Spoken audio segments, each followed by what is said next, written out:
Amén. Para comenzar quería contarles un poco acerca de nosotros. Mi esposa Julia y yo nos fuimos de Colombia hace más de 20 años, o 20 años aproximadamente, y nos fuimos a vivir a un país fuera de acá, bien lejos, Canadá. Además de lejos y solo, porque solo hace bastante frío y cae bastante nieve. De hecho, en esta época empieza ya la nieve a caer, y al final en enero, febrero, hay demasiada, caen hasta 3 metros de nieve en la temporada, no toda en una sola, pero van cayendo pedazos hasta que no se va quedando. Y recuerdo una vez que íbamos paseando el perro con mi esposa, tal vez un domingo en la tarde, un día así, íbamos paseando y había mucha nieve en el piso. Y por eso, cuando hay invierno, en realidad la gente no sale a las calles, es vacío, no hay mucha gente afuera.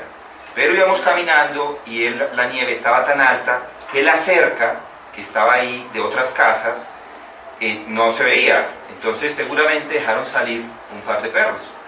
Salieron 2 perros, 2 pitbulls, y se vinieron detrás de nosotros, corriendo, y cogieron a la perra de nosotros. Uno la coge por el cuello y el otro la coge por las patas y mi esposa gritaba. Los vecinos, un vecino sale, nos da una pala de esas de nieve con la que va uno corriendo, porque la nieve hay que irla corriendo, sacando, y yo cogí con la pala, le daba en la cabeza al perro. Ya le estaba saliendo sangre al pitbull y no había forma de cómo quitar ese perro. El perro se ha agarrado el cuello y no había forma. Hasta que no salió el dueño para abrirle la boca, fue que dejó salir a nuestra perra, la dejó en libertad. Y de alguna forma, esto es lo que hace Dios con nosotros. Nos coge el cuello y no nos suelta. Él nos coge y nos aprieta y no hay forma de cómo salirnos de ahí. Algo chistoso fue que al otro día, en el bus del colegio, uno de nuestros hijos, tenemos 2 hijos, uno de ellos ya tiene 25 años, ya se casó, y tenemos el otro que tiene 20, ambos viven en Los Ángeles, y uno de ellos estaba en el bus de colegio, y en el bus de colegio la gente, o los muchachos ahí comentaban, decían: ustedes sí supieron lo que pasó ayer. Todo el mundo estaba aterrado. Un señor estaba golpeando a una señora con una pala, porque pues no se veía nada. Es un poco jocoso, pero de ahí no mucho tiempo después de eso nos fuimos a vivir a Los Ángeles. Allí vivimos casi 10 años después de esto, y allí pues recibimos un poco la preparación de lo que pudo ofrecer el seminario. Ofrecía todo lo que ofreció, yo traté de tomarlo, y gracias a Dios no lo permitió. Hoy en día es una bendición para nosotros haber pasado por allá, y no solamente en el seminario, también estuve sirviendo en la iglesia con el pastor Henry Toropilo, y yo creo que lo que aprendimos ahí no lo podemos valorar como debiéramos, pero muchas oportunidades de ministerio, y por eso le damos gracias a Dios que nos permitió hacer esto, y hoy estamos acá. Nos trajo hace un año, llegamos exactamente en octubre 29 del año pasado, a trabajar en una iglesia, a pastorar en una iglesia, y a trabajar en el instituto. Algunos de ustedes están ahí, y le doy gracias a Colombia, a ustedes, porque aquí en Colombia hemos podido hacer ministerio. Y en el instituto lo que hacemos es entrenar líderes, entrenar pastores, pero no porque sean pastores no haya que hacer advertencias. De hecho, hacemos advertencias. Les decimos: vean, no puedan hacer plagio, por ejemplo. Plagio, ustedes saben qué es plagio, y seguramente muchos de ustedes que han estado estudiando entienden esto. Plagio es tomar el trabajo de otro y tomarlo como propio. Es decir, hay un trabajo, o alguien ha escrito un libro, y yo digo: esto que está diciendo este libro, yo lo escribo en mis notas y lo hago como si fuera mío, y eso es un error. Y entonces yo les digo que no hagan plagio, y eso, plagio es en realidad piratería. El punto es que hoy vamos a estudiar o voy a dar un sermón que es pirata, por decirlo de otra forma. Es un sermón que es inteligente, que alguien lo escribió porque está lleno del Espíritu de Dios. Es un sermón poderoso porque dice todo lo que nosotros somos. No es un sermón mío, pero este sermón es exitoso. Cuando fue predicado fue exitoso porque convirtió a las personas y transformó las almas, y muchos todavía, cuando este sermón es predicado, todavía creen al escucharlo. Es un sermón que tiene autoridad. El que lo predicó hablaba como alguien que tiene autoridad. Me imagino que ya saben de qué sermón estoy hablando. Es el Sermón del Monte. Jesucristo predicó este sermón. En la porción que vamos a predicar hoy vamos a ver 8 características de un cristiano verdadero. Vamos a darle lectura a los primeros versículos del Sermón del Monte, que se encuentra en el capítulo 5 de Mateo. Yo voy a leer de la Biblia de las Américas, la Biblia inspirada por Dios. No voy a entrar en la discusión Reina Valera, seguramente ustedes tienen Reina Valera, cada uno, pero tengan paciencia conmigo, sigan la lectura de la Reina de las Américas, de la Biblia de las Américas, perdón. Y cuando vio las multitudes, subió al monte, y después de sentarse, sus discípulos se acercaron a él, y abriendo su boca, les enseñaba diciendo: bienaventurados los pobres en espíritu, pues de ellos es el reino de los cielos. Bienaventurados los que lloran, pues ellos serán consolados. Bienaventurados los humildes, pues ellos heredarán la tierra. Bienaventurados los que tienen hambre y sed de justicia, pues ellos serán saciados. Bienaventurados los misericordiosos, pues ellos recibirán misericordia. Bienaventurados los de limpio corazón, pues ellos verán a Dios. Bienaventurados los que procuran la paz, pues ellos serán llamados hijos de Dios. Bienaventurados aquellos que han sido perseguidos por causa de la justicia, pues de ellos es el reino de los cielos. Un poco vamos a ver qué es lo que está pasando en este momento dentro de la carta de Mateo. En la carta de Mateo vemos, en el capítulo 1 vemos el libro de la genealogía, vemos a Jesucristo, desde ahí comienza con la historia de dónde viene Jesucristo. Vemos después su nacimiento virginal. En el versículo 18 vemos que Jesucristo nació de una virgen. Ahí lo encontramos. En el capítulo 2 encontramos la visita de los magos. Allí vienen los magos y dicen: ¿dónde está el rey? Ellos están buscando al rey de los judíos que ha nacido. Capítulo 2, versículo 2. Luego en el versículo 2 del capítulo 3 encontramos a un personaje. A un personaje que es Juan el Bautista. Aquí nos está relatando, es una narración de la vida de Jesucristo. Y en esta narración encontramos este momento a Juan el Bautista, que él empieza a predicar un sermón. Y el sermón empieza a decirles a las personas: arrepentidos. En el capítulo 3, versículo 2, dice: arrepentidos porque el reino de los cielos se ha acercado. Arrepentidos. Y había mucha gente escuchando este mensaje.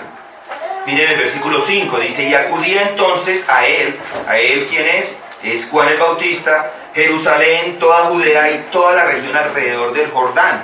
Había mucha gente en este momento de toda la región de Judea, Jerusalén y los que están al lado del Jordán. No habla de Galilea, no habla todavía de allá.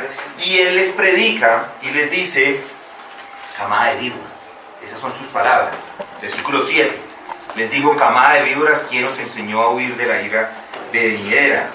Él les empieza con esta predicación y les anuncia la venida de uno que viene. Y ese es, en el 11 lo encontramos, versículo 11 del capítulo 3, encontramos allí que dice: yo a la verdad, o el que viene detrás de mí, es más poderoso que yo, a quien no soy digno de quitarle las sandalias. Él os bautizará con el Espíritu Santo y con fuego. Él empieza a anunciarlo, y en los versículos 13 al 17 encontramos ya el bautismo de Jesucristo. Más adelante, en el capítulo 4, encontramos cuando Jesucristo es tentado. Desde el versículo 11, después de esa tentación, hasta el versículo 12, hay un espacio de tiempo que Mateo no registra. El versículo 11, después de esa tentación, dice: el diablo entonces le dejó y he aquí ángeles vinieron y le servían. Esto a Jesucristo, después de esta tentación, había pasado 40 días sin comer y había sido tentado. Luego en el versículo 12 encontramos estas palabras. Dice: cuando él oyó que Juan el Bautista había sido encarcelado, se retiró a Galilea. Entonces aquí todo el tiempo ha estado en Judá Jesucristo. Ahora se va para Galilea. En este momento, no después de lo que ha sucedido acá. Hay algunas cosas que pasan entre el versículo 11 y el versículo 12. Hay algunas situaciones que están pasando allí. De hecho, Juan nos cuenta acerca de ello. Juan nos dice que él limpió el templo, que se sentó en una sinagoga, le pasan unos escritos, él los lee y dice que aquí yo he venido a proclamar, o dice: el Padre lo ha enviado a proclamar a los cautivos, a dar vista a los ciegos, para poner en libertad a los oprimidos y proclamar el año favorable del Señor. Él predica eso, y eso o lo habla en la sinagoga, y las personas en ese momento ya no les gusta lo que él está diciendo. Él se sienta, pero lo quieren matar a Jesucristo. Por él pasa por el medio de ellos y él se va para Galilea. Todo esto sucede, la limpieza del templo, la sentada en la sinagoga, sucede entre el versículo 11 y 12. Desde el versículo 12 en adelante, entonces llega a Capernaum. Es allá donde él se encuentra, en Galilea. Luego se establece en Nazaret, fue y se establece en Capernaum, pasa por Nazaret, perdón, y allí está proclamando Jesucristo, está proclamando, está enseñando. Miren el versículo 23: y Jesús iba por toda Galilea, enseñando en sus sinagogas y proclamando el evangelio del reino y sanando a toda enfermedad y toda dolencia en el pueblo. Estaba sanándolos a todos. Muchas personas venían. Piensen en esto. ¿Cuántos de nosotros no iríamos a ver a Jesucristo si Él no estuviera sanando? Yo tengo un dolor de espalda y yo quisiera que me lo quitara. Entonces, ¿qué hago? Pues voy a donde Jesucristo, y ahí mismo me lo quita, y los estaba quitando a todo el mundo. Todo el mundo estaba detrás de eso. La gente estaba agrupándose más y más y más. Miren lo que dice el 24: y se extendió su fama por toda Siria, y traían a él todos los que estaban enfermos, afectados con diversas enfermedades y dolores, endemoniados, epilépticos, paralíticos, y él los sanaba. Inmediatamente quedaban sanos. Y le siguieron, todo el mundo venía detrás de él, grandes multitudes de Galilea, Decápolis, Jerusalén y Judea, y del otro lado del Jordán. Toda la región estaba detrás de Jesucristo. Y en ese momento, él les habla. Él se sienta y les habla. Dice el versículo 1 del capítulo 5: cuando vio las multitudes, subió al monte, y después de sentarse, sus discípulos se acercaron a él, y abriendo su boca les enseñaba diciendo, y empieza a hablar. Piensen, sitúense en la situación, en el momento, en el sermón. Hay muchísimas personas escuchando y lo que él va a decirles. En el capítulo 5, versículo 17, aquí encontramos lo que él venía a decir. Él dice: vea, yo no vengo a abolir la ley. Yo no vengo a abolir la ley o los profetas. No he venido para abolir, sino para cumplir.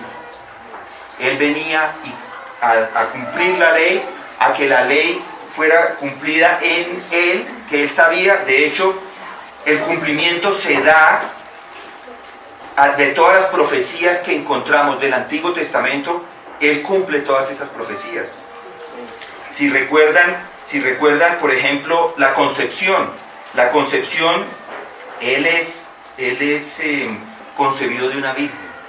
Recuerdan en el Antiguo Testamento, en Isaías 7:14, él iba a ser concebido de una virgen, y aquí lo vemos que es concebido de una virgen. Él cumple esa profecía.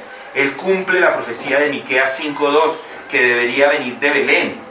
Él cumple la profecía del llanto de los niños, Jeremías 31:15. Él cumple la profecía, y todas las encontramos en el Evangelio de Mateo. por ejemplo, en el capítulo 2, versículo 18, vemos acerca de los niños. Se oyó una voz en Rama, llanto y gran lamentación. Raquel llora a sus niños o a sus hijos. Entonces él las cumple todas. Él cumple en el 4, por ejemplo, cumple el 4:15, dice: tierra de Zabulón y tierra de Neftalí, camino del mar, al otro lado del Jordán, Galilea de los gentiles. Esa es una profecía que encontramos en Isaías 9:1. El pueblo asentado en tinieblas vio una gran luz, y a los que vivían en región y sombra de muerte, una luz les resplandeció. Él estaba cumpliendo todas estas profecías. Entonces, lo que él viene a decir, así como dice en el versículo 5, en el capítulo 5, versículo 17, él no viene a cambiar, él no viene a dar un nuevo mensaje, no vino a cambiar, no vino a dar un nuevo mensaje, sino a cumplir.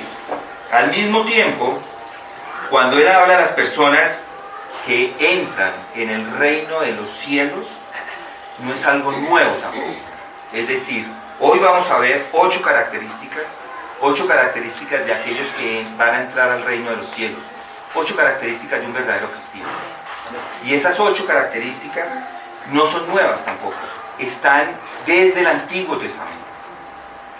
Al ver estas características, o esperaría yo que cuando usted escuche las características, cuando vea cómo es un cristiano, usted pueda evaluar si usted lo es.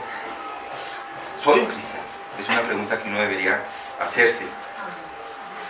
Si no, necesita que el Señor le salve. Y hoy es el día de la salvación. Amén. La primera de ellas la encontramos en el versículo 3 del capítulo 5. Bienaventurados, dice el versículo 3. Esto de bienaventurados, esa palabra es un adjetivo. Un adjetivo que quiere decir que son bendecidos.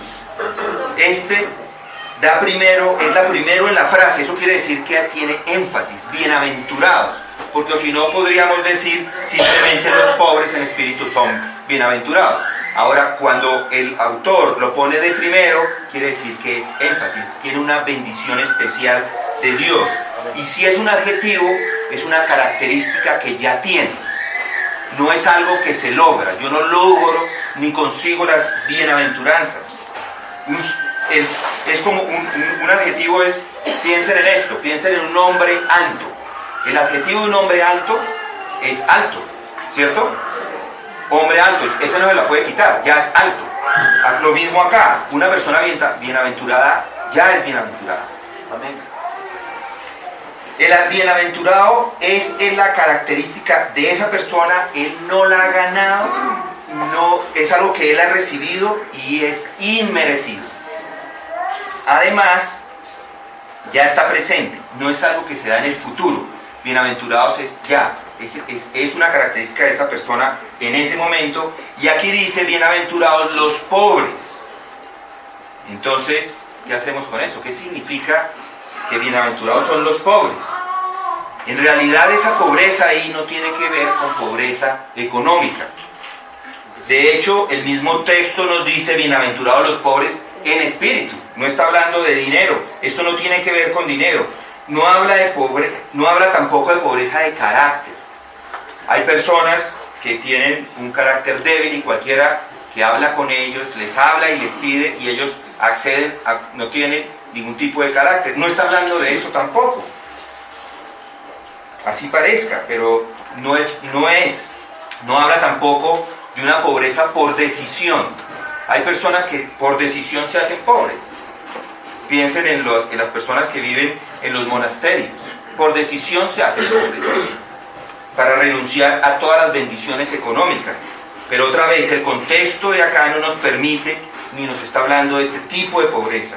La pobreza tiene que ver con lo que la persona o cómo la persona se encuentra en relación a su espíritu. A pobreza espiritual, ¿qué quiere decir? Pobreza o bancarrota espiritual.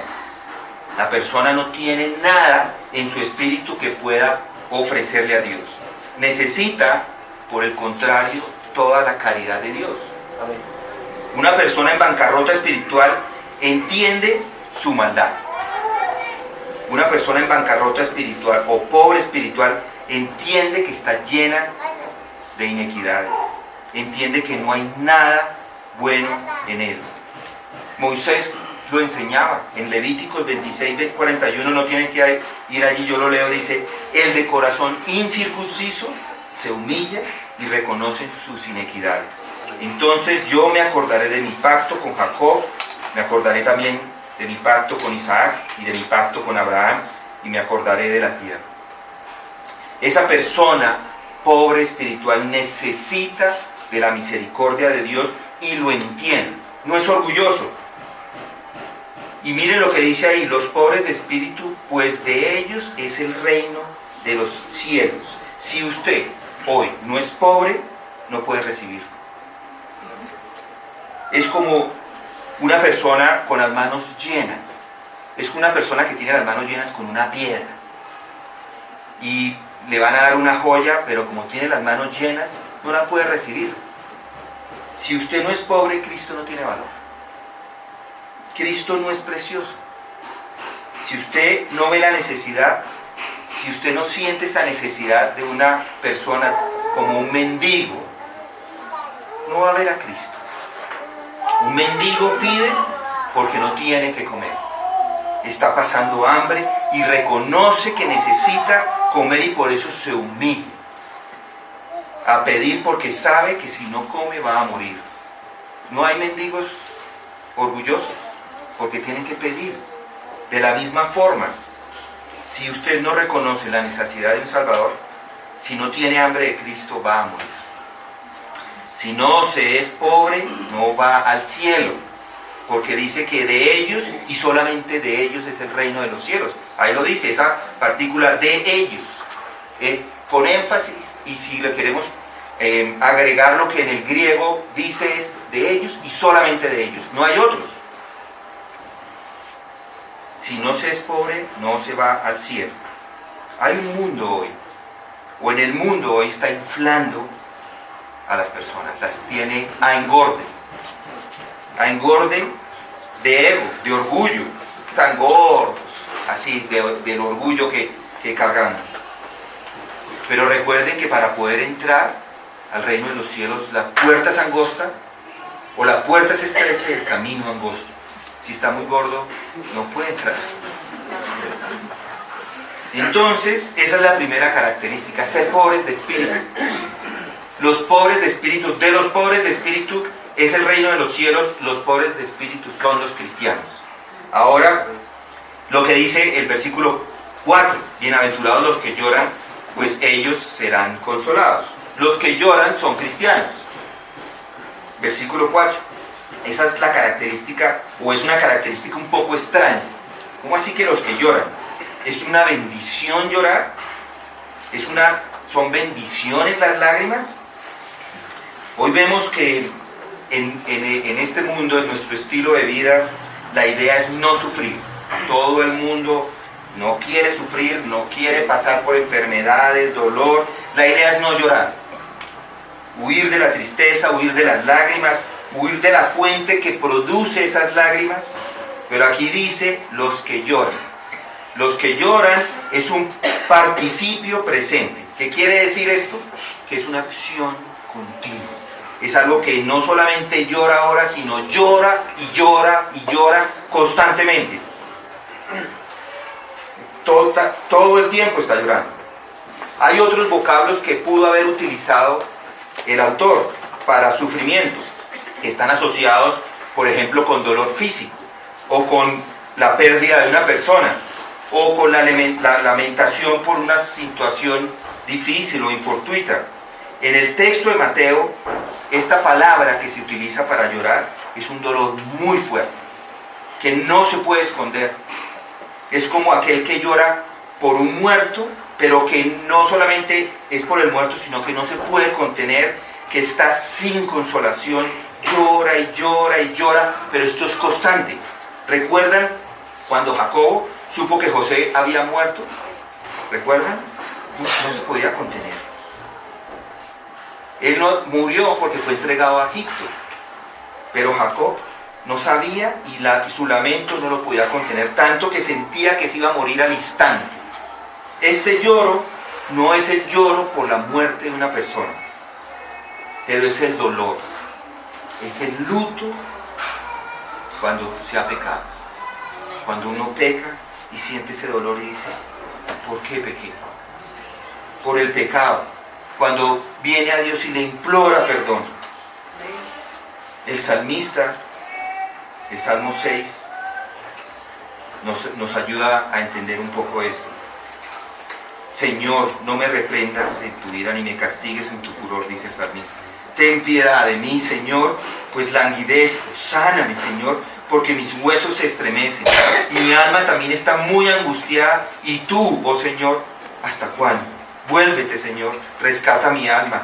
Sálvame por tu misericordia, porque no hay en la muerte memoria de ti en el Seol. ¿Quién te alabará?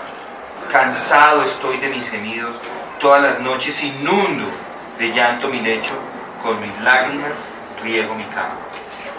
Él está sufriendo por su pecado. Mientras callé mi pecado, mi cuerpo se consumió con mi gemir durante todo el día, porque día y noche tu mano pesaba sobre mí, mi vitalidad se desvanecía con el calor del verano. Te manifesté mi pecado y encubrí mi iniquidad. Dije, confesaré mis transgresiones al Señor, y tú perdonaste la culpa de mi pecado.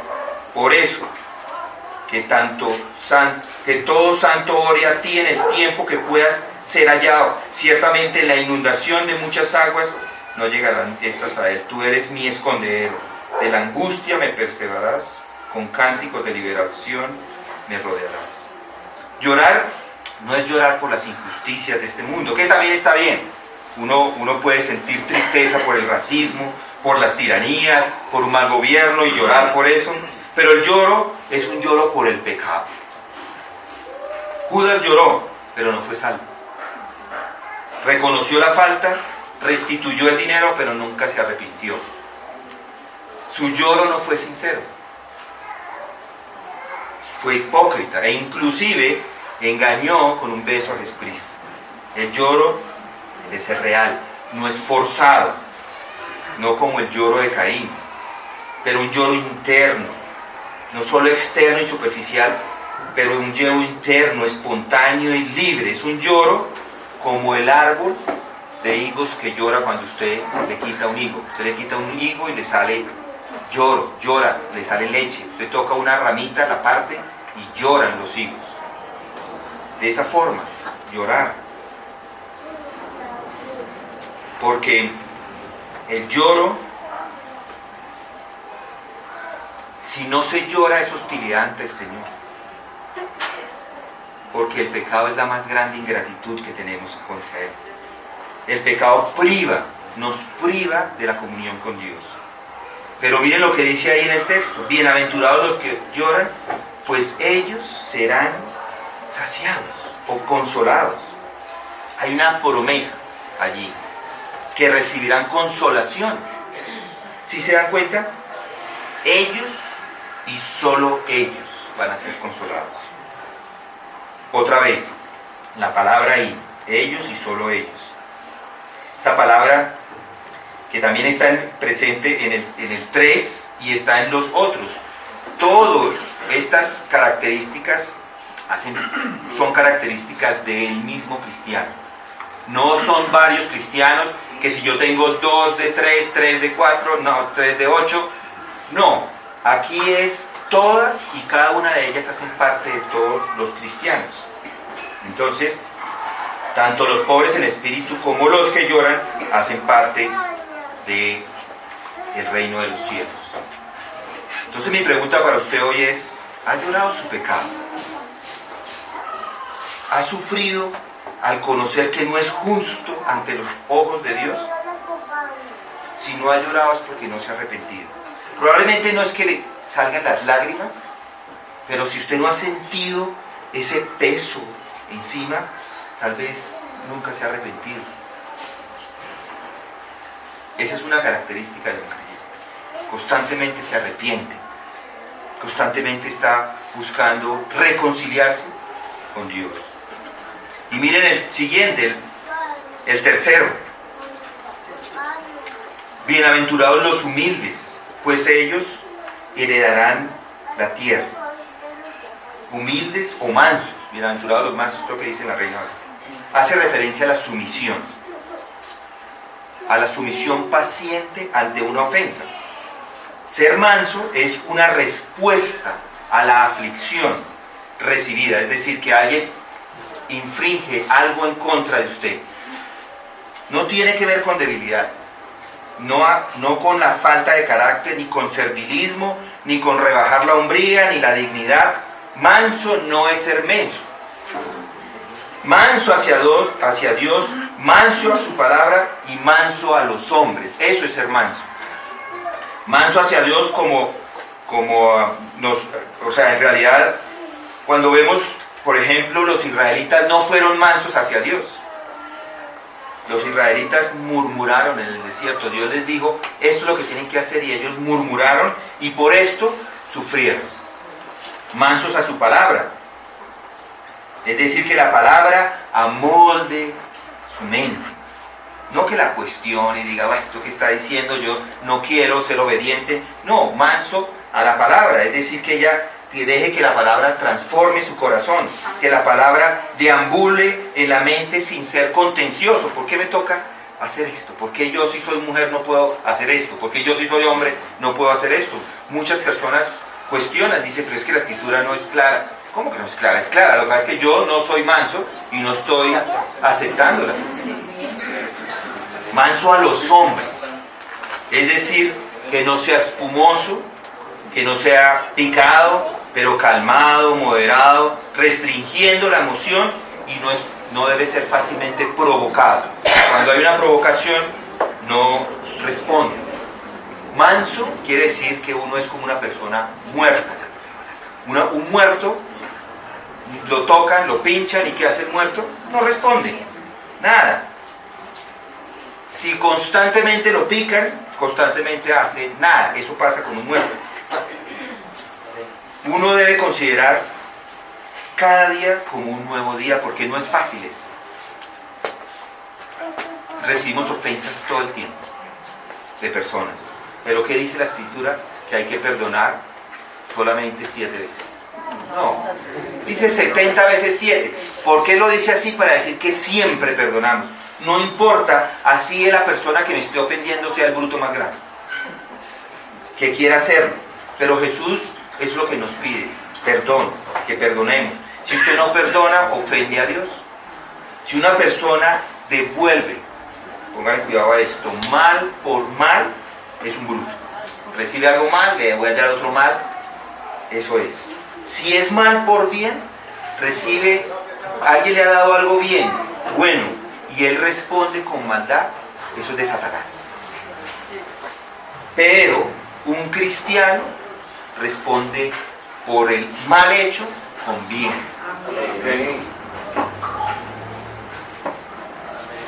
Un cristiano ha sido injertado. Ahora que ha sido injertado en un árbol diferente. Ahora que ha sido injertado, ¿qué sucede? Ya injertados sus frutos, ya no son los mismos frutos de antes. Son nuevos frutos. Y ese nuevo fruto es mansedumbre. Esa es una característica de un cristiano. ¿Recuerdan el hombre más manso que ha existido sobre la tierra? Jesucristo, sí, pero Moisés también vemos que era el hombre más manso, según las Escrituras. David también, un hombre manso que trataron muchos de eliminarlo. Saúl, por ejemplo, y algunos de los amigos de Saúl, inclusive su hijo, varios trataron, pero él respondió con mansedumbre. Mis hermanos, ser manso es ser como Dios. Es noble, es valeroso. Es valeroso porque no es difícil, porque es difícil. Es difícil responder con mansedumbre. Es fácil responder con maldad, eso sí es fácil. Pero con mansedumbre es difícil. Pero recuerden las palabras del Salmo 147: el Señor sostiene al manso y humilla a los impíos. Esa es una característica de un creyente. Ahora, Otra, miremos el versículo 6. Bienaventurados los que tienen hambre y sed de justicia, pues ellos serán saciados. Tienen hambre y sed de justicia. Los que tienen hambre y sed de justicia son cristianos. Hambre y sed, por supuesto, es una metáfora, porque aquí está hablando de un deseo espiritual que debe tener todas las personas. Bienaventurado el hambriento, pero no hace referencia a la comida. La idea de acá, en este versículo, es que desea la justicia como se desea la comida. La pregunta es, ¿desea usted la justicia como desea comer? No habla acá de la justicia imputada. La justicia imputada por Cristo, cuando Cristo muere en esa cruz, Él cubre a los creyentes con su justicia. Ahora Dios nos ve puros, santos, por esa justicia. Aquí no está hablando de eso. Aquí está hablando más, o tiene que ver más con la santificación. Es decir, que usted tenga pensamientos piadosos, no pensamientos bajos. Si hay alguno que tiene pensamientos bajos y no le importa la justicia, pues es probablemente no un verdadero creyente. Pero si le duele la injusticia, como le duele el hambre, entonces es parte de ellos. Porque si uno diría, bueno, pero a mí, Fernando, pastor, yo no tengo hambre de justicia. Porque probablemente no tengo hambre es porque está lleno. Está lleno, su espacio está completamente lleno. No siente ese vacío como el vacío que se siente de no comer por varios días. Bueno, puede que esté lleno de su propia justicia y no deja entrar ese deseo de santidad. Una persona con el estómago lleno de aire no puede comer,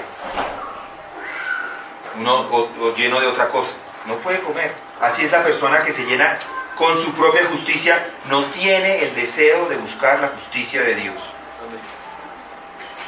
¿Cómo sabe si lo tiene? Si le duele, si solo le satisface Cristo, si puede decir, dame a Cristo o muero.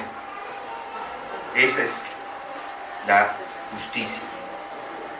Busca en medio de las dificultades a Cristo. ¿Es Cristo dulce? Y dice ahí en la palabra, dice, bienaventurados los que tienen hambre y sed de justicia, pues ellos serán saciados. Serán futuro, serán saciados. Es enfático, indicativo también, otra vez, pasivo quiere decir, pasivo, indicativo, indicativo quiere decir que es real. Eso es el verbo, que es algo que va a suceder con realidad. Futuro quiere decir que lo va a tener en el futuro, no necesariamente está ahora, no lo tiene ahora. Y además, pasivo quiere decir que otro es el que hace la acción. Es decir, que alguien lo va a saciar. Serán saciados. Entonces, esa es la cuarta característica. Si repasamos, vamos repasando, los cristianos son pobres en espíritu, los cristianos lloran. ¿Lloran qué? Lloran su pecado. Los cristianos son humildes y los cristianos tienen hambre y sed de justicia. Además, los cristianos son misericordiosos. Bienaventurados los misericordiosos, pues ellos recibirán misericordia. Ahora, ¿cómo entendemos esto de la misericordia? La misericordia de Dios es un amor inquebrantable hacia sus criaturas. Ese es el tema de toda la Biblia. La misericordia de Dios es el tema de los salmos. La misericordia de Dios sostiene la vida. Por su misericordia es que nosotros estamos acá. Por su misericordia es que no recibimos la ira. Él frena la ira por su misericordia. Su misericordia es inalterable. Nunca cambia. Su misericordia es eterna. Por medio de ella podemos llegar al Creador en oración, solamente por su misericordia. Es un atributo que Dios comunica al hombre. El hombre debe ser misericordioso, porque dice que son misericordiosos. Bienaventurados los misericordiosos. es una característica del hombre cristiano. ¿Qué quiere decir misericordia? Quiere decir hacer un favor especial a alguien que se encuentra en miseria. Se parece al amor, pero es diferente. ¿En qué sentido? El amor una persona da la vida por otra persona, por amor. Por misericordia, una persona le da la mano a otra persona. Muestra lástima por las demás personas. Algunos dicen, es mejor dar envidia que lástima. Otros dicen que la mayor forma de faltar al respeto a una persona es hacer algo por lástima. Pero eso es incorrecto. Lástima es un sentimiento piadoso. Si alguien está sufriendo, debemos demostrar lástima. La misericordia enseña y da consejo a otros. La misericordia muestra el peligro a otra persona. Abre la verdad. Uno por misericordia abre las escrituras y las enseña para, con palabras dulces, mostrar lo que es verdad. Si las personas están cargadas, una persona misericordiosa les ayuda. Ora por ellos cuando están en sufrimiento. Es un atributo que Dios ha comunicado y que se nos ha dado. Se identifica con la miseria del mundo y va más allá de los estándares de la sociedad y lo comunica, lo expresa. Y el que es misericordioso, dice la Escritura, recibirán misericordia. En el futuro otra vez en el futuro es cierto, porque la palabra es lo mismo, es algo real. Vamos a recibir misericordia y vamos a recibirla de otra persona. Es decir, el texto o el verbo está en pasivo. Entonces, ese es otro de las características. Pobres, los que lloran por su pecado, los humildes, los que tienen hambre y sed de justicia, y los misericordiosos. Y ahora vamos a ver el siguiente, el versículo 8. Bienaventurados los de limpio corazón, pues ellos verán a Dios. Esta es la sexta característica. Limpios, los limpios verán a Dios. La inversa también es cierto. Los sucios o no limpios nunca verán a Dios. Ay de los impuros, porque nunca verán a Dios. La idea de esta palabra limpio tiene que ver con algo brillante, con algo íntegro, inocente, limpio, puro, pero no solo exteriormente, sino interiormente. Tiene que ver con una limpieza escrupulosa del interior de las personas. Algo limpio no tiene mezcla, no tiene alineación, no es adulterada, y esta limpieza solo, escúcheme bien, solo se puede obtener por medio de la obra de Cristo. Amén. Esta limpieza está en oposición a cualquier cosa que la corrompa. No se puede corromper. ¿Por qué? Porque Dios es el origen de esa limpieza. Es decir, una persona es pura porque Dios lo hace puro y nadie lo puede dañar. Amén. La limpieza no tiene que ver con moralidad. Una persona puede ser muy moral y no ser limpia. Una persona puede ser y estar lleno de justicia, pero no ser limpio.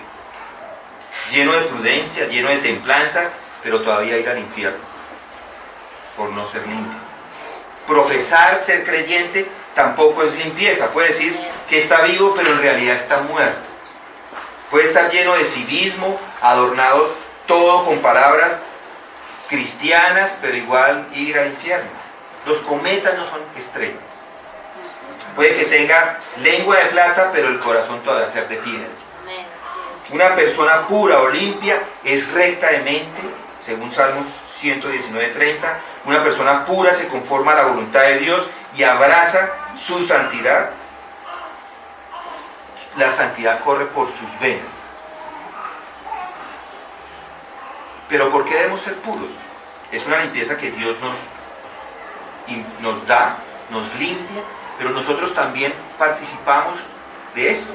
Nosotros participamos de la santificación. Nosotros no participamos de la salvación. Es todo obra de Dios. pero en la salvación. En santificación, sí, nosotros tenemos que hacerlo, porque la Escritura nos lo demanda. Nos dice, 1 Pedro 1:16, dice, sed santos, porque yo soy santo. Él nos está pidiendo que lo hagamos. Además debemos ser santos porque vivíamos en una suciedad. Cada uno de nosotros estaba manchado, tenía una plaga en el cuerpo, era corrupto. Por eso debemos vivir ahora limpios.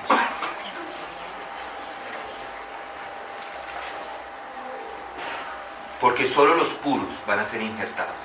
Amén. En el pacto de la gracia. Ese es el propósito de haber sido elegidos. Si usted es uno de los elegidos, Él lo eligió para santidad, para que sea santo. Efesios 1:4, Romanos 3:29. Ese es el fin, ese es el propósito de la redención. Piensen esto: si pudiera ir al cielo pecando, no necesitaría a Cristo. No se entregue al pecado, no sea arrogante, sea sensible al pecado. Otra característica: limpios de corazón. Ahora la característica número 7, los que procuran la paz. Bienaventurados los que procuran la paz, pues ellos serán llamados hijos de Dios. Desde el año 1812, ¿recuerdan 1810? Una fecha importante en Colombia, 1810, ¿qué sucedió? La independencia, una guerra y hubo independencia. Bueno, en el año 1812, desde el año 1812 la guerra no ha parado. Desde ahí, es decir, que nunca hemos tenido paz. Hablamos de paz hoy, pero ustedes mismos saben, no hay paz todavía. Todavía hay grupos guerrilleros, no hay paz. Yo les diría, hay una estadística que dice que desde el año 36 a.C.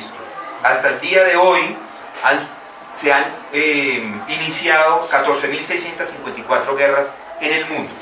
Eso nos dice, o si la pone uno año a año, 7 guerras por año se han iniciado. No terminan, es decir que es algo mundial, es constante. Cuando hay treguas, esas treguas, ¿qué es lo que hacen estas treguas? Solamente es para cargar otra vez munición. Es decir, paran, cargan otra vez sus rifles y otra vez listos para pelear. Esa es la tregua. No hay paz en la política, no hay paz social, no hay paz económica, no hay paz en el matrimonio, no hay paz. Para nosotros es claro esto, no hay que añadir mucho porque ustedes lo han vivido, lo hemos vivido por muchos años aquí en Colombia. Pero es la paz de la que hablan las Escrituras, la ausencia del conflicto. Paz no es ausencia, paz es presencia de todo lo que es bendición. Los judíos, cuando hablaban, usaban una palabra, cuando se dirigían o saludaban a las otras personas, usaban una palabra que es shalom, shalom. Y nosotros la traducimos paz, paz. Pero en realidad quiere decir más que esto. Quiere decir que Dios les da una completa satisfacción. Cuando Él dice esto, Dios los satisfaga completamente. Les dé calma y les dé tranquilidad. Y esto no se puede lograr en la mentira. Esto solamente se puede lograr con la verdad. Paz es un compromiso con la verdad. No puede haber paz en el error, no puede haber paz en la mentira, no puede haber paz con engaño, no con falsedad. Esa es una paz ficticia, no es paz. Paz siempre está con la verdad. Proverbios, el escritor de Proverbios es muy sabio. Dice, compra la verdad y no la vendas. Porque ¿qué comunión tienen las tinieblas con la luz? Cero. Los mártires, ¿recuerdan los mártires de la iglesia? ¿Qué hicieron ellos? Murieron por la verdad. Murieron por Jesús, que es el príncipe de paz. Entonces, nos lleva a que el ecumenismo, que es la tolerancia de todas las demás religiones, uniendo cada una de ellas en el mismo error, no puede tener paz. Los que están buscando esto, no están buscando la paz, porque no puede haber paz en la mentira, en el engaño, en el error. Y hay muchas personas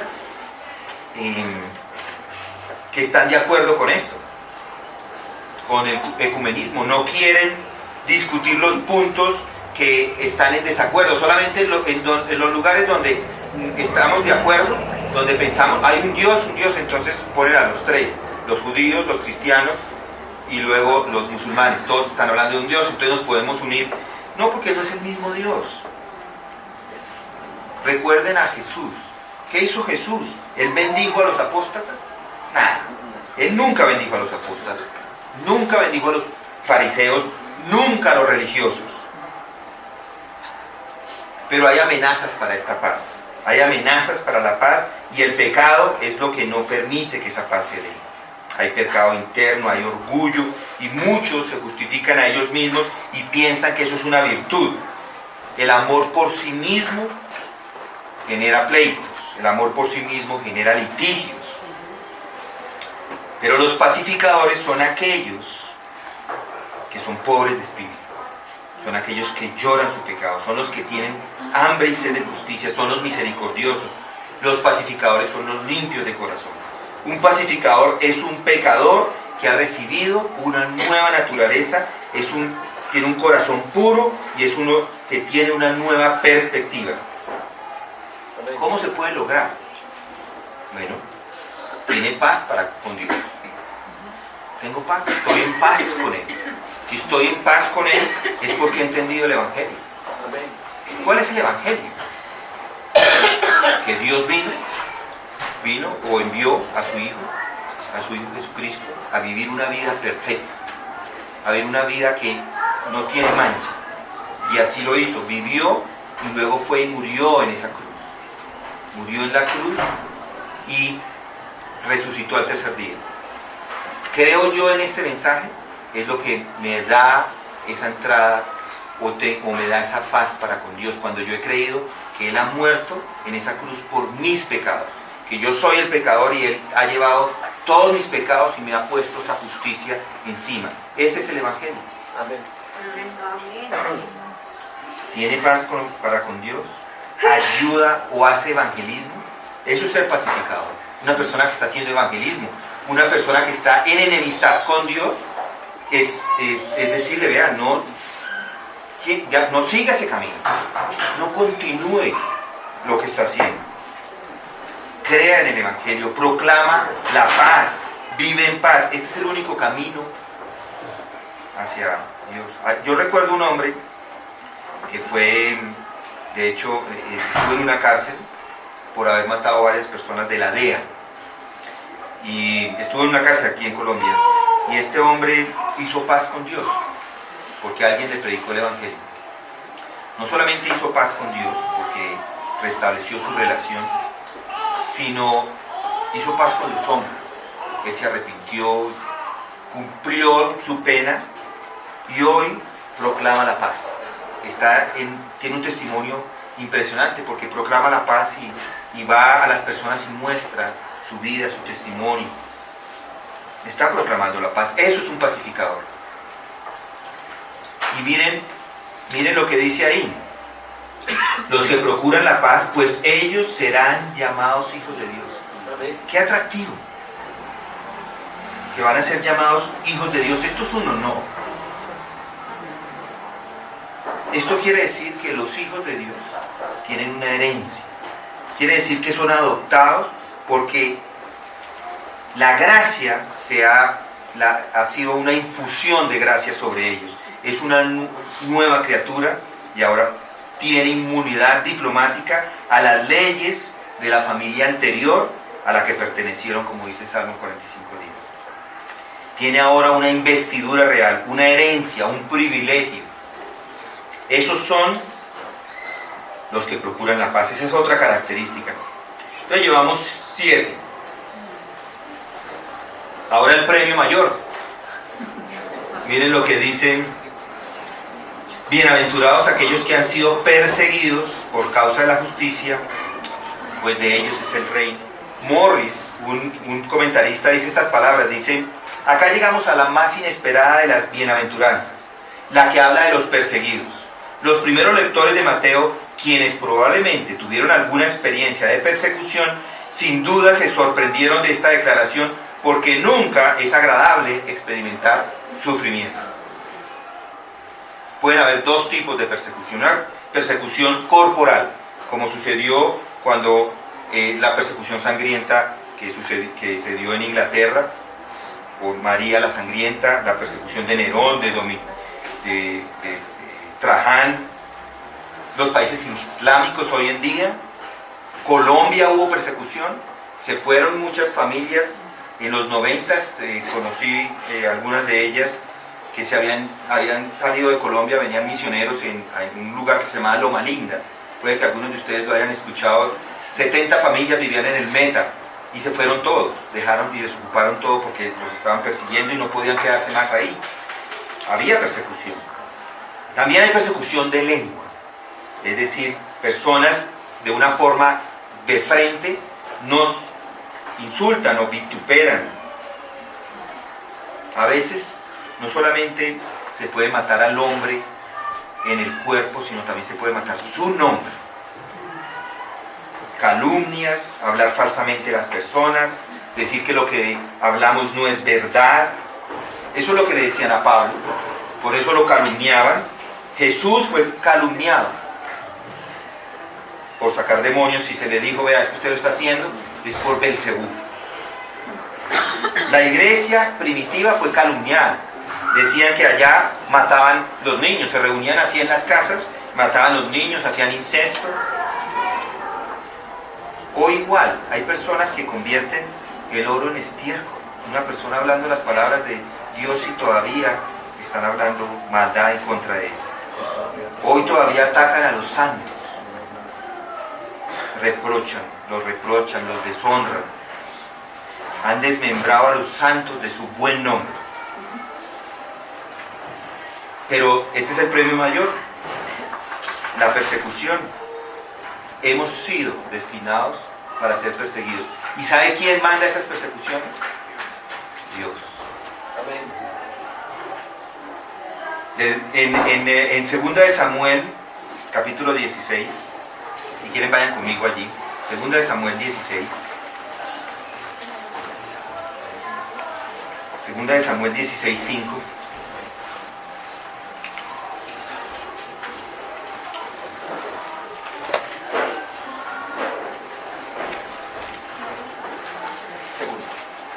Segunda de Samuel 16, 5. Si recibe calumnias, Dios las envía. Al llegar el rey David a Baurim, 16:5, he aquí salió de allí un hombre de la familia de la casa de Saúl, que se llamaba Simei, hijo de Gera. Cuando salió, iba maldiciendo, versículo 6, y tiraba piedras a David y a todos los siervos del rey David, aunque todo el pueblo y todos los hombres valientes estaban a su derecha y a su izquierda. David está con toda su gente a sus lados.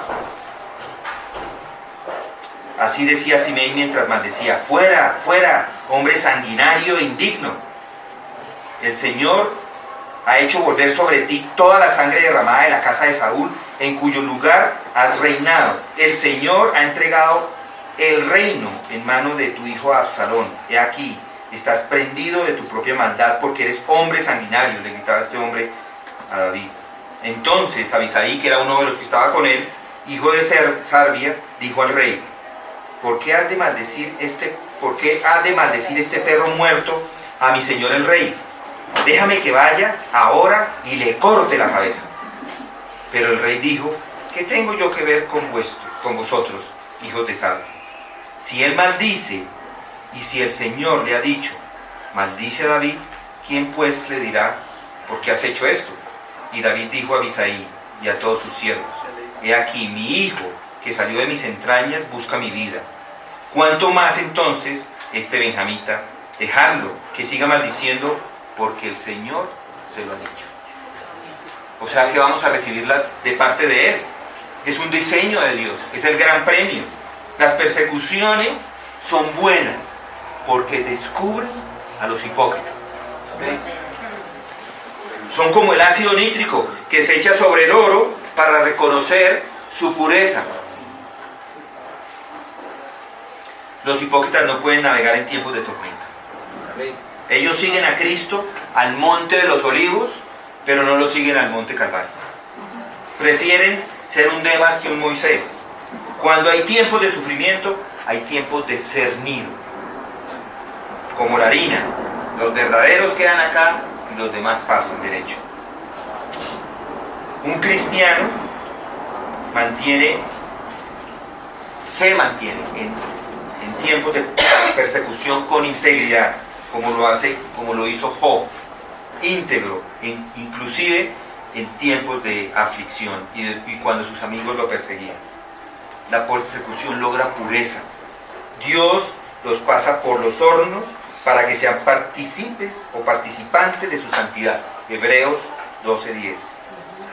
Todo el orgullo, todas las impurezas, todo el amor por el mundo se quita con las persecuciones. La plata brilla más cuando más se brilla.